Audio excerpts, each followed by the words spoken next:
we have had a financial fitness for life leadership, offers one of the best, in my opinion, the best, financial fitness literacy program. It teaches literacy from a defense, offense, and the overall playing field, the financial matrix.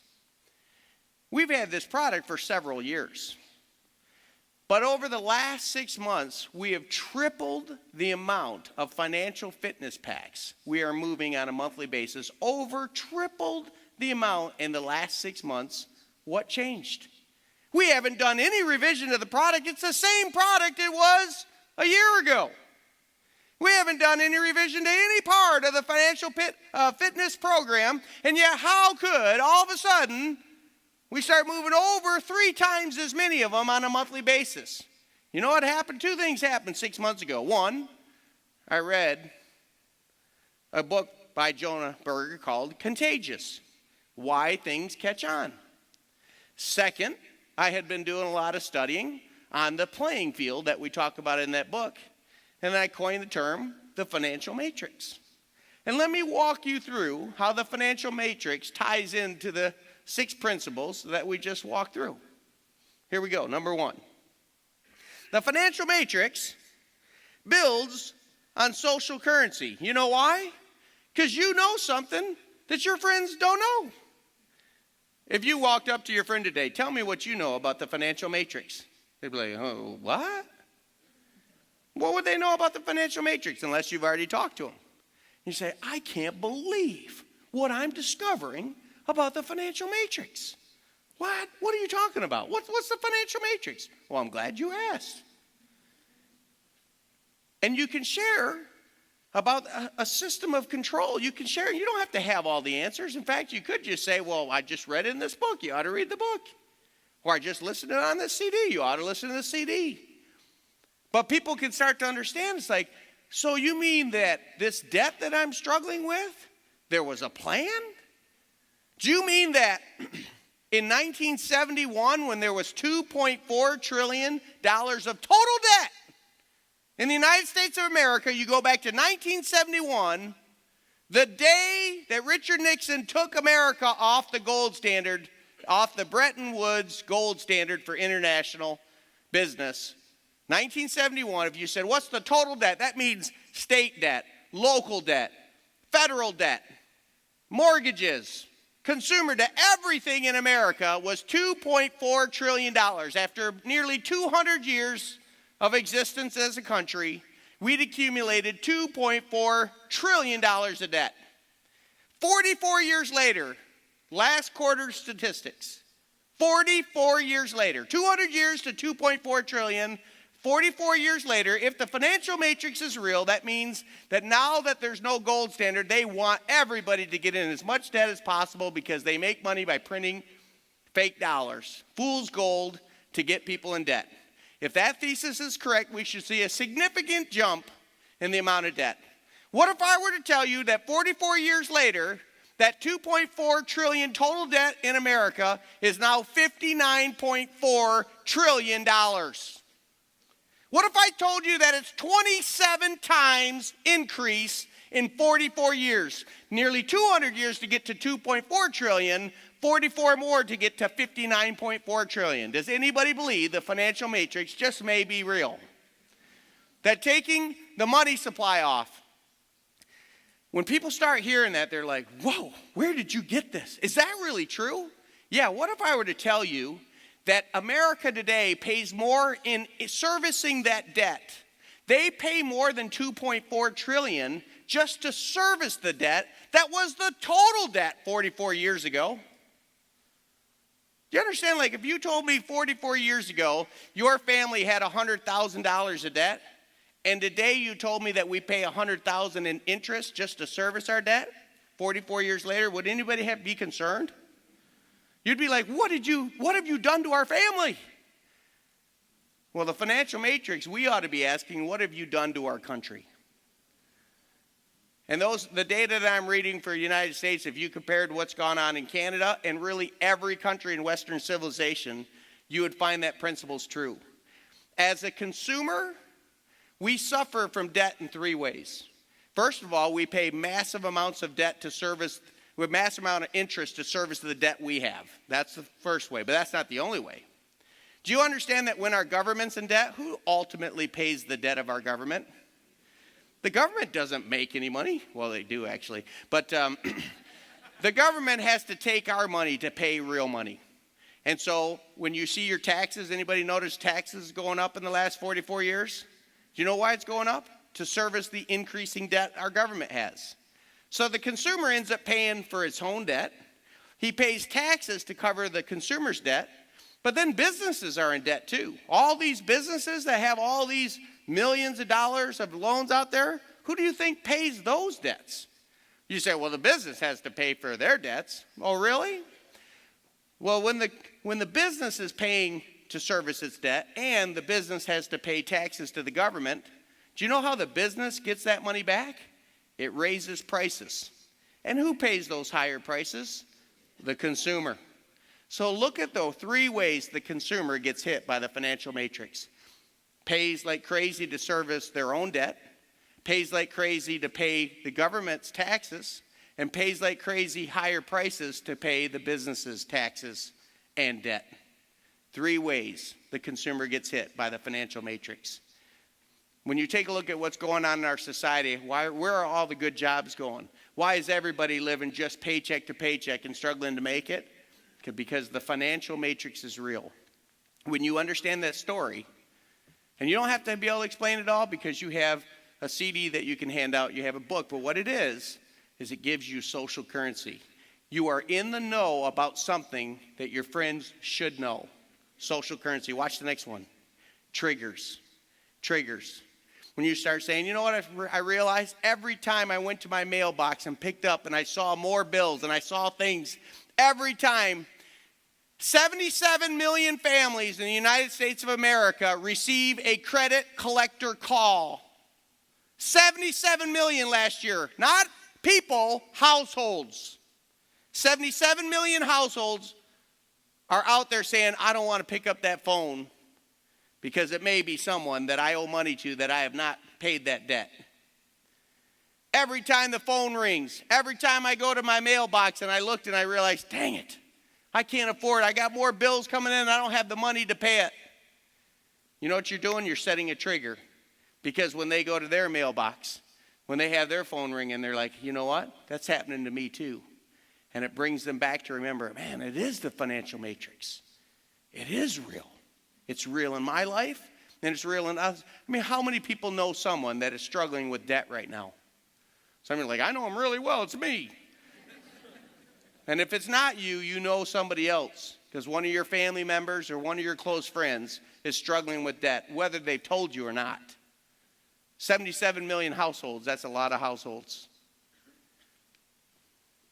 So you got social currency. You have triggers, something that hits with the financial matrix because everybody is dealing with that. Every time you pay your bills, it should remind you about the financial matrix. Every time you're paying interest, you're paying off a loan or you're just servicing that debt or you're writing a credit card, it should remind you about the financial matrix. It triggers all the time. Emotions? You want to talk about emotions? Last Friday was one of the toughest days that I've experienced in a long time because I was going around looking for places where I could give charitable contributions, where I could truly contribute to our community.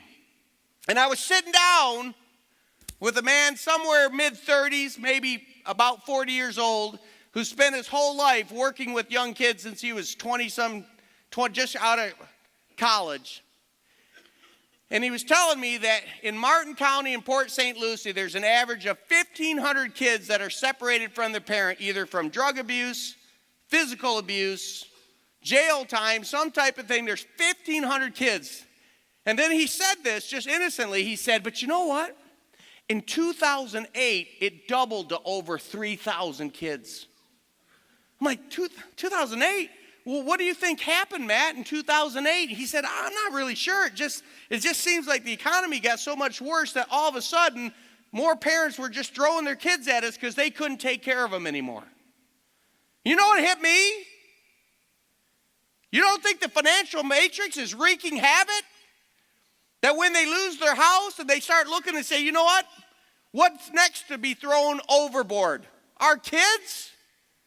That all of a sudden from 1,500 to 3,000 kids, we're 1,500 more kids. And then they said, and because the economy dipped during the great financial crisis of 2008, what was that? When all of the mortgages started defaulting because people didn't have enough money to even pay these mortgages. And so housing prices were dropping 50% plus. So he said, all of a sudden we had 3,000 kids and our base of how much money we had to support them was cut almost in half. So watch this. The funding to help these kids cut in half and double the amount of kids. He said what was going on is we would receive 3 kids at a time, brothers, sisters, and say, we can't support you here. So one of them was sent up to Jacksonville, another sent to Miami, another sent to Tampa. Think about what's happening to that young 7-year-old kid. All of a sudden he's separated from his parents. All of a sudden he's separated from his siblings. All of a sudden he's separated from his school. Everything he knows has been lifted and gone because when the financial crisis hit, 1,500 more kids are having to deal with the financial effects of lack of financial literacy. You don't think you can get emotional about that? Then you need to sit there and listen to what I listen to for an hour. So frustrating, it's like we could throw money at this all day long, but if we don't get to the source and teach people financial literacy, we're just throwing money, but they'll keep doing it. It's just like you can run out in the middle. If a bully's throwing kids in the water, I can dive into the water, reach and grab another kid. Well, the bully throws another, and I can do that all day and wear myself out. But eventually you got to go up to the bully and beat the bully up and say, quit throwing kids in the water. That's what you got a hold of. Social currency triggers emotion. Public. Every time you wear a shirt that says financial matrix, every time you have something that says financial fitness, anytime someone says, hey, what's that? Hey, what's that about? Man, anytime I wear stuff, I get asked questions. Hey, what's that about this? And they say, oh, it's a system of control. You wouldn't believe what's going on with people's debt nowadays. And you know that a lot of times they'll say, oh, I said, what do you mean? Oh, I believe it. It's going on in my life. I said, really? It's getting my hair cut up in Michigan. I sit down, she said, so what's this financial fitness? He struck up a conversation. She gives me her number. Please call me. If you can help me with this. And so I handed off the number. He's following up with them. It's like all over. Strike up conversations because it's right in there. The financial matrix ties in with contagious. It's viral marketing because it's wrapped into the story. It's social currency. There's triggers. There's emotion. It's public because you can wear things that represent what you do. Practical value? Practical value? Hundreds of thousands of dollars. Hundreds of thousands of dollars being saved through better financial literacy. You have no idea how you can bless somebody's life. You have no idea how much people are hurting because, as Emerson said, most people lead lives of quiet desperation. They're not sharing what's going on in their life. And they don't even realize the source of it many times is lack of funds. But almost every study they've ever done on marriage, always at the top of the list is financial stress. Can you imagine the blessing that you could be in someone's life by reducing financial stress? Practical value, off the charts. And here's the last one. When you tell the story, when you message the financial matrix, the financial fitness pack is embedded inside the story.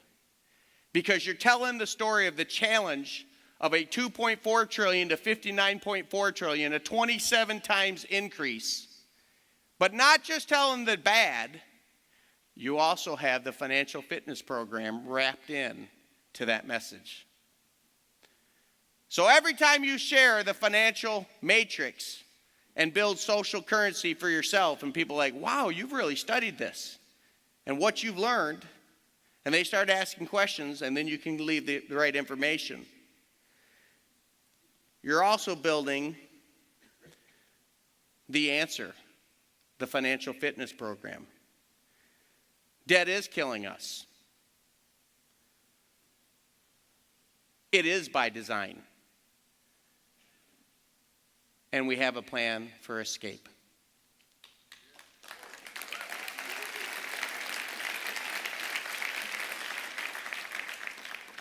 Does viral marketing work? The same product with a little different messaging and tripled the sales in 6 months. It's not a question, does viral marketing work? The question is, will a business apply the principles of viral marketing so it can work for them? I've shared with you the 6 steps. One more time. Social currency. Make someone feel important talking about your product.